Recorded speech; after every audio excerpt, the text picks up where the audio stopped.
Thank you very much, Mr. Chief Justice, and may it please the court. Trump levies two types of complaints against the finding below, but neither should disturb the district court's holding that Trump engaged in insurrection against the Constitution. First, he complains that the district court's finding that he engaged in insurrection was unsupported by the facts. But he ignores the worst facts that make clear the district court was correct to find that Trump gathered, summoned, and incited a violent mob that stopped the constitutional transfer of power on January 6th. Mr. Olson, I'm going to stop you there because I think, was the district court in a position to make those findings? That is, did the district court have jurisdiction? Is a pretty fundamental question here. Yes, the district court did have jurisdiction, and I can walk you through exactly how we get there. Article 2 of the Constitution gives states great latitude in how they select presidential candidates. Under that latitude, Colorado has enacted an election code that gives district courts, including specifically in presidential primary elections like we have here, the authority to conduct the qualification disputes like we had here. So yes, the district court had jurisdiction using the authority that the Constitution gives Colorado, and Colorado, unlike many other states, has chosen to implement that authority with this pre-election challenge under Section 11113, which Section 1204 incorporates specifically, which allows for electors, voters to challenge a wrongful act or about to commit a wrongful act by the secretary.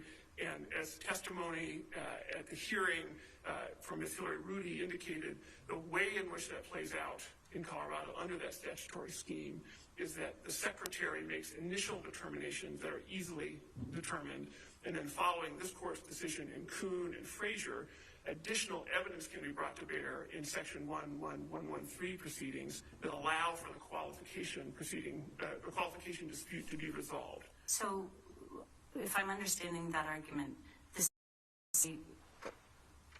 itself, or herself in this case, could not conduct an evaluation of the constitutional qualifications of someone to go on the ballot. No, I would disagree with that. The testimony of the practice, which was consistent, is, and we have the Hassan case from a few years ago, where a presidential candidate said, I am not a natural-born citizen as that is currently defined. I therefore cannot sign the attestation that's required that says I meet all qualifications. In that circumstance, the secretary sent a letter and said it is my job to make sure that only qualified people are on the ballot in Hassan. Because you are constitutionally not qualified, you're not on the ballot. Hassan then sued, and then Judge Gorsuch on the 10th Circuit affirmed the secretary's authority and decision. Now, that was under federal law, not the 1113 procedure. And it was two paragraphs and not exactly a deep dive on our election code. Wouldn't you agree? I would agree, but the core principle was not in dispute and animates the way in which our election code works to basically allow for process to occur. So it isn't just the secretary making this decision of hard to find. But as this court recognized in Frazier, even simple questions like residency can be really hard to figure out sometimes and require a lot of evidence and here's my concern. The secretary's duties under the provisions that govern presidential primaries very clearly are limited to making sure that a presidential primary candidate is a bona fide candidate under party rules and has timely submitted a certificate of intent. That certificate of intent includes the Article 2 affirmative qualifications of age, residency, and citizenship. That's it. And in the Hassan case, as you pointed out, the candidate was unable to comply with that.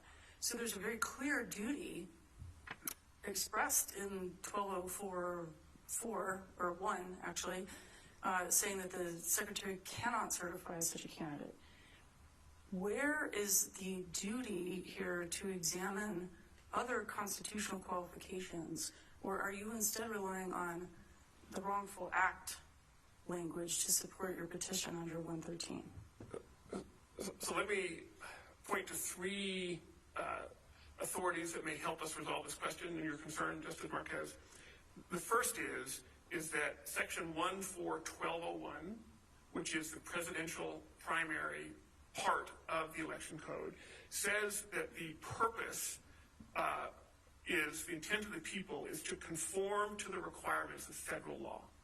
Federal law governing the conducting of presidential primary elections. I don't think it's so limited. I think it's more general. I think that it is federal law, which includes constitutional requirements. Second, I would point to 1412033, which says that presidential primary elections must be conducted in the same manner as any other primary election, which brings in 14501, which is sort of the general qualifications clause for state candidates, which certainly empowers courts to look at it. Can I interrupt you right there? I believe your reliance on 501 actually undercuts your argument for a couple of reasons. One, the sort of boilerplate about election officials must conduct primary elections consistent with general elections. That is boilerplate that appears elsewhere in the code. And so I don't know that it has a whole lot of magic to it. It doesn't expressly incorporate it. And more importantly, 501 is limited to state offices. So how is that connected in any way to establishing constitutional qualifications for a presidential candidate? Two ways, Your Honor. First is so Section 14501 is in the state candidate section of the code. When the presidential primary section, which was passed recently, says presidential primaries for the do all these other primaries, our position is that brings in the process of 14501, but doesn't include the limitation in 14501 because it would be silly to read that as only applying to state candidates. And the second is that Ms. Rudy's testimony at trial was that these qualifications, constitutional qualifications, aren't just the three checkboxes. It says on the bottom of the form, attestation that you meet all qualifications. Section 3 is a qualification in the Constitution that someone must check that they meet. And if the Secretary certifies someone under that authority that doesn't meet all qualifications, that is a wrongful act. And that is a wrongful act that we challenge here in 113.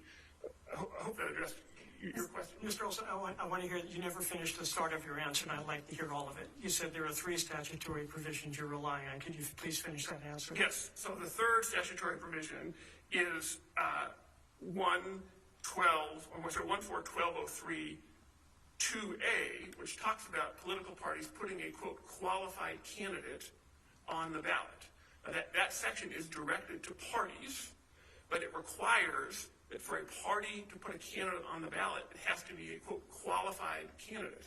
And it is passing strange from our perspective to say that where the goal is to conform to the requirements of federal law, that we have a robust system to allow for challenges to candidate qualifications of all types.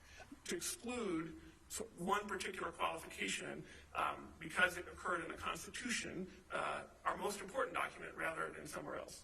So I'm just wondering if you can respond to the arguments made in part at the end of Professor Mueller's amicus brief, in which, for example, in looking at 1201, he talks about how the phrase governing presidential primary elections, as Justice Marquez just suggested, seems to modify both national political party rules and the requirement that Part 12 conform to the requirements of federal law. So if that's the case, does that matter from your perspective, if it does? Well, I certainly think this court's pronouncement on how ballot qualification challenges occur in Colorado is more compelling than Professor Mueller's account. Because think of the consequences of that proposal, which is we have a system where qualification disputes occur in, as this court is well aware, nearly every election cycle, where all sorts of issues are raised, but we are cutting out a class of qualifications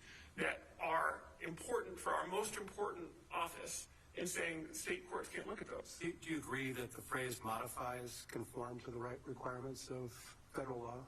No, I think I disagree with that. I think And why do you disagree? Because he points to, oh God, I'm going to actually say this, post-positive modifiers, right? And how that seemed to be an example of that. And he cites this Scalia Garner text on reading law.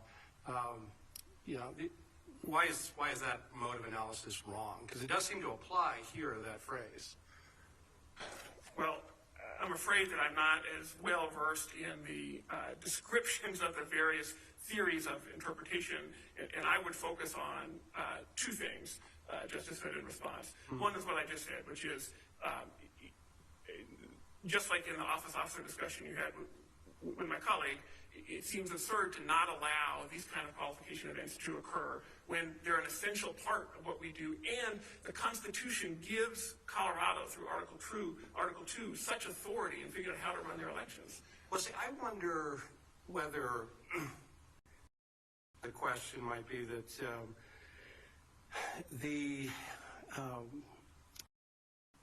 it becomes a question of whether Section 3 constitutes a requirement of federal law governing presidential primary elections, and if the answer is yes, even adopting his construction, if the answer to that is yes, then the people of the state of Colorado are saying they want to see conformity with Section 3.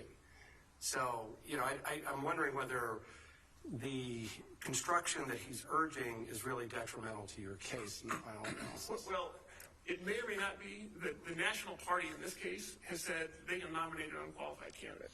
And if they have the legal authority to do that, we don't think they do, then it would be a challenge for our case if the National Party rule said you can put an unqualified candidate on the ballot.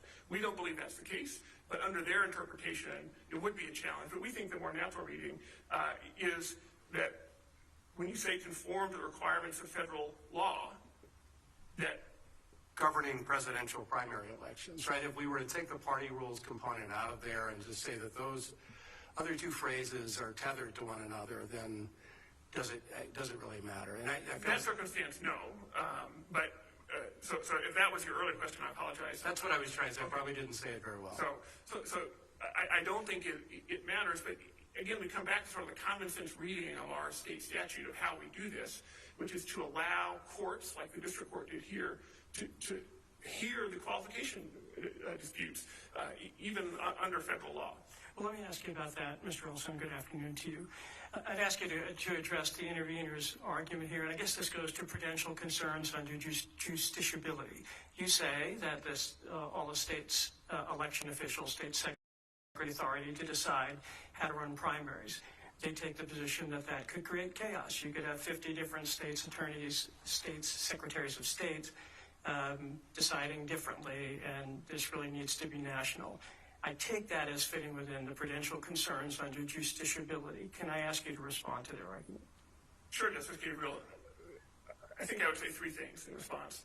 The first is most secretaries of state don't have the authority to evaluate qualifications, even the way in which Colorado does, for primary elections. We saw that in the Michigan and Minnesota cases where they said their state laws, their execution of their Article 2 authority allows purely ministerial. They take the piece of paper from the party and they put that person on the ballot for the primary.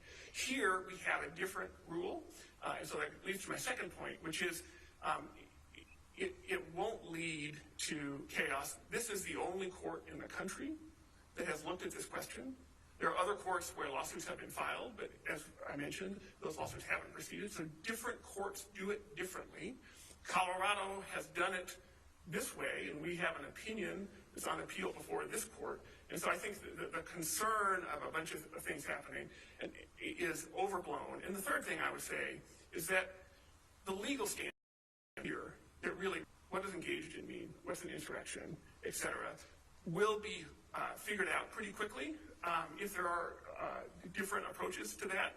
And the answer in these ballot access dispute cases are binary.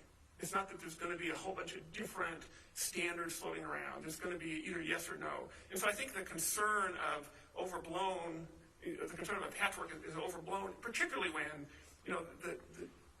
the justiciability inquiry looks at, is there a textual commitment to a coordinate branch of government? Well, let me jump in for a second. I mean, that's under, if you're looking at sort of the political piece of it, right? And you're looking at basic of other more prudential concerns, and perhaps that's what Zero was asking about, and perhaps not. But can you sort of parse that out?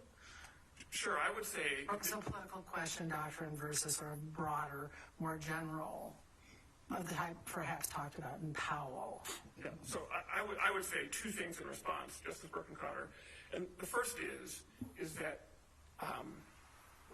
just because this is a politically salient question and has political consequences, is the reason for the court to enforce our constitutional qualification, to honor the promise that we've made to each other in our document, and say to engage in insurrection, no matter how are not to, having broken an oath engaging in insurrection, are not to be allowed in that position again.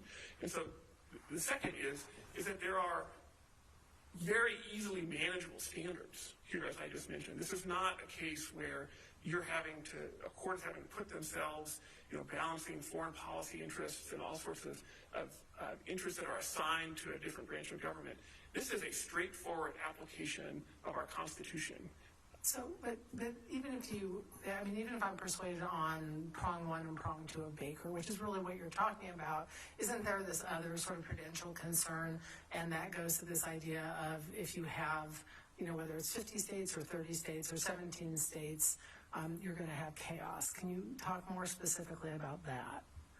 So I would come back to my answer to Justice Gabriel, that the way the state laws are implemented on this issue under the Article 2 authority, there simply aren't going to be very many other proceedings like this, because Colorado has chosen to implement this in a unique way. But even if there are, that's okay. How many of these cases are there altogether? Well, of this sort of general type? Well, there are a number of general types, but a number of them are filed by the same individual who marches into federal court. There's clearly no standing in federal court to bring these claims. So of the cases where people were prepared to actually put on evidence, there's just a handful. And this is the only one that has proceeded to the merits. So, Mr. Olson, should we be concerned about that as we think about the Republican citizens of Colorado or unaffiliated folks who want to cast a ballot in the Republican primary? If what you're saying is correct, President Trump will be on the ballot in most states, but not here in Colorado. So effectively, the Republican or unaffiliated voter who wants to participate in the presidential primary, Republican primary, won't really be able to participate because the person who's on most ballots and appears to be leading in the primary is not an option. But Justice, I think I would say two things in response. The first is other states have different mechanisms. California allows for post-election challenges when there's an unqualified candidate on the ballot. So just because there's not a pre-election qualification dispute under state law doesn't mean there won't be a post-election one. And then secondly, Donald Trump is disqualified for the reasons that the district court found. It was the one mistake of whether it applies to him. And that determination will allow for voters in Colorado to vote for qualified candidates. I would say that your hypothetical actually cuts the other way, which is we're worried about our clients who are Republicans and independents. They filed this suit because they want a fair shot in the Republican primary to vote for a qualified candidate and have their support for a qualified candidate not be diluted through votes for a candidate who will subsequently be disqualified. And so the pro-democracy, sort of the pro-Colorado voter perspective, which is I think what we're looking at here, is to make sure that we follow the state law and allow for these qualification decisions to occur pre-election so that the ballot reflects those who are qualified and the will of the voter can be honored. So I just wanted to take you back. Your repeated reference to qualified candidate makes me think of your third item under 141203 sub 2A, where it talks, the election code talks about qualified candidate entitled to participate in the presidential primary election, and then it ends with pursuant to this section. And I'm just wondering, from your perspective, what work, if any, pursuant to this section is doing in that sentence. Again, not to place undue significance on Professor Mueller's amicus brief, but you can remember that he suggested that that's limiting. Although as I look at 1203, it doesn't seem that there are other qualification provisions in there. We have to go to 1204 for some of that. So I'm not sure what to make of pursuant to this section. Well, so I would read pursuant to this section as referring to sort of when and how the primary election is conducted. Saying the pursuant to this section says if you have a qualified candidate, then you can be on the ballot when they're going to do it the way they say they're going to do it. Simple as that. Yeah, that's our view there. And I think, but the qualified candidate isn't limited, right? It is a qualified candidate. And so I'm sorry, as you recognize, so that provision is really about the party's right to participate in the primary. And let's say a major party had multiple candidates, 3, say, one of which ends up being disqualified. The party could still, nevertheless, under this provision, participate in the primary. Correct, because it is, as Your Honor focuses on, it is directed towards the party itself, but it requires that there be a qualified candidate as a necessary precondition of participation. And to me, it's I'm sorry to cut you off. I'm sorry. My sense is you're placing an enormous amount of weight on that single reference to qualified candidate in a provision that is not tethered to specific duties of the secretary. And I'm going to circle you back to 501 for just a moment, because by contrast, in 501, there is very rich language about the secretary's duties for state office. No person is eligible to be a candidate for office unless that person fully meets the qualifications of that office as stated in the Constitution and statutes of the state. If we had that language somewhere in 1204, I think we'd be having a very different conversation. But it's not there, and I'm still very concerned about how much you're trying to cram into the word qualified candidate. So we're not solely relying on the qualified candidate language. We're talking about the general function of Part 12, which says, again, as we talked about in 1201, the goal is to conform to federal law. Then we have 12033 that says the same manner as any other primary election. Now, we believe that incorporates that same 14501 language, and the language you identified in 14501 refers to Constitution and statutes of this state. Correct. But again, that limitation, when you look at the history of how the presidential primary in Colorado came to be in 2017, it just, our view is it pretty clearly just bolted on a process for the presidential primary that carved out, as we talked about Justice Hood, where the national party plays a role in a way that's different for state offices. It said, here are the specific changes that we're going to do, and everything else we're going to do the way we've been doing it. We incorporate, to the, in 12033, do it the same way we do all these other elections. And it would be, in our view, quite astonishing to have a state election code that didn't allow for even basic efforts to see whether the candidate for president is qualified, where you have someone who's, Hassan would come out the different way, because the answer there, under the interpretation where it's only state law qualification and reference, would be, hey, you're not qualified, but under state law we put you on. Hassan would not come out the other way because the duty has the secretary has an express duty under 12041 to make sure that the person timely submits a certificate of intent, and Hassan did not submit such a statement. Well, but it would. And we've got lots of other things to argue, and I don't want to drag you. We got to get through this one together. So, so what I would say is that what we have in this case, Trump has submitted a declaration to the secretary where he has certified that he meets all qualifications to be on the ballot. And this is no different than Kuhn, where the paper said yes, but then our 11113 procedure, which is expressly adopted in Part 12 of the Election Code, allows for the court to consider additional evidence. You don't have to take the candidate's word for it. Is that already certified, though? I'm sorry. Go ahead. Go ahead. No, don't you please? Well, let me ask a fundamental question, and maybe this is too basic, but could the Secretary of State at the very beginning of this, before the lawsuit was filed, said, President Trump doesn't meet the qualifications under the federal Constitution? The Secretary, so maybe is the answer. The reason why I hesitate. Well, then, okay, go ahead. Finish your answer. Because the Secretary testified that their practice has been where they know of disqualifying information or can readily ascertain it, they will disqualify a candidate. But where there's uncertainty, they will not, and allow for the 11113 process to play forward. There are no funds, there's no investigative division of the Secretary of State's office that runs around and looks at this. And so on these sort of harder questions, be they residency, what have you, the Secretary turns to the courts, and this court has recognized over and over again that that's the proper procedure for courts to make these hard questions. Okay, but why is that? It feels like 1113 is designed to say, Secretary of State, do your job, plain and simple, right? I mean, is that too much of a simplification of that?